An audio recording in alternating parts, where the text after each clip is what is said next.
Hello, in this video I want to talk about the law of substitution. It's something I came across by listening to an audiobook from Brian Tracy, and it basically states that in any given time the mind can only hold on to one thought. And using that principle, he's suggesting to then swap out any negative or destructive thoughts with better positive ones. Sounds very simple, and it is simple. That doesn't mean that it doesn't require practice or that it is not sometimes challenging.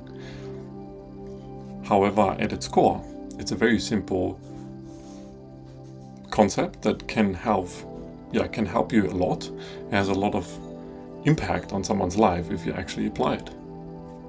The process basically has 4 steps to it. At first, you need awareness, as with so many things that have to do with your inner world. You need to be aware, okay, I'm having a negative or destructive thought here. Then the second point is to pause and ask yourself, what better thought can I have to swap this out with? Then the third step is to actually replace it. And the fourth step is to repeat the action. So by one time doing that, you might find yourself that is not the end of the story. You might see yourself being challenged with the same thought over and over again.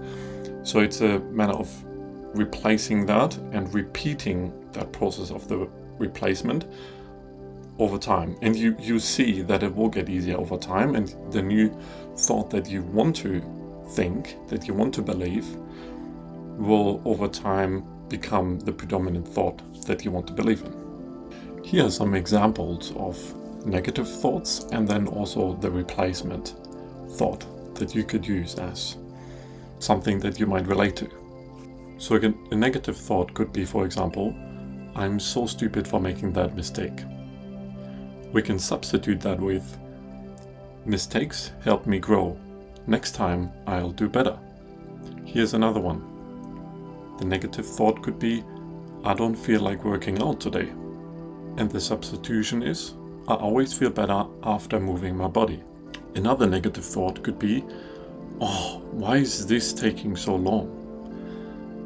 And the substitution would be, this is a chance to practice patience and be present. Another negative thought could be, I wish I had done things differently.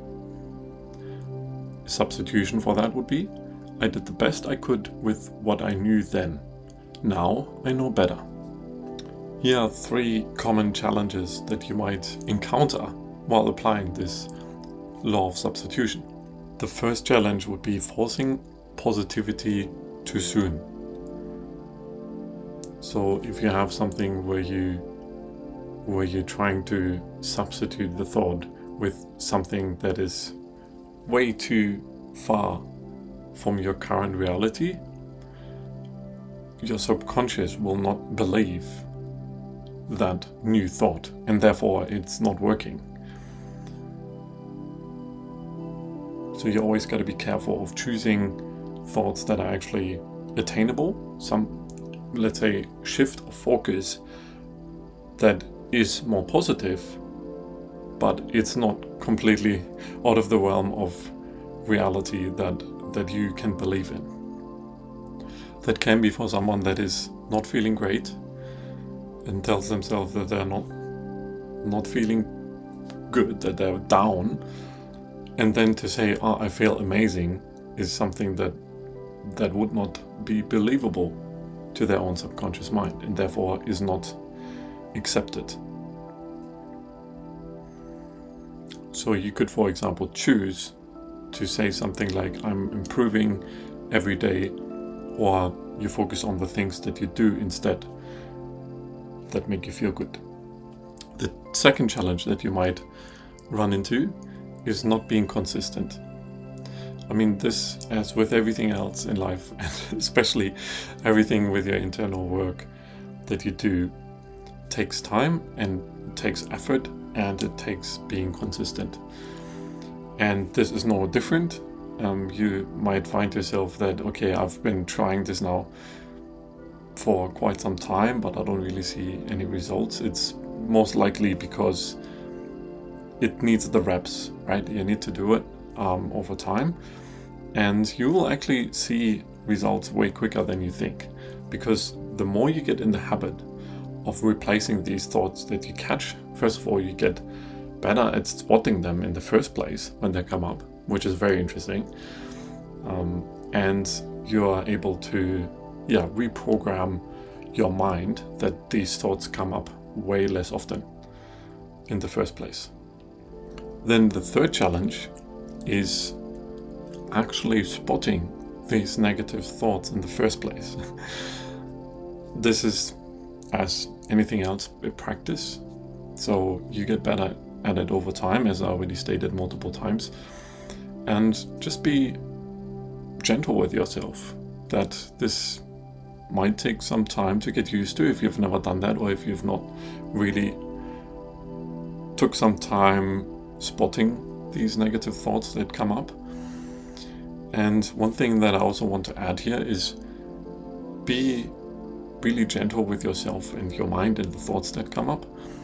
And you don't have to believe in them, by the way, right? You don't have to buy into everything that is happening up there, right? It's a thought. You get to believe in it or you don't. And that's the whole reason why this law of substitution is a wonderful practice, because with that you get to change what you think, because most of the time these thoughts obviously happening on autopilot and you don't necessarily choose them. So by you paying more attention to it, trust me, over time you will spot them more and more. So if one of the challenges you face is that you have trouble spotting them, just let go and trust yourself that this will get better over time, because it will. And then at the end, I want to ask you, have you ever done this practice? I mean, there's a name of law of substitution is something that Brian Tracy calls it, but in the end, spotting it and swapping a thought is not really something that is not something that no one can come across. So if you've done it yourself and have developed that practice, share your thoughts on how that went for you, how you've been going with that, maybe some insights that you can share with others. And I'm always grateful to see your comments. And otherwise, I wish you a wonderful day, and otherwise I will see you next week. Have a good one. Bye.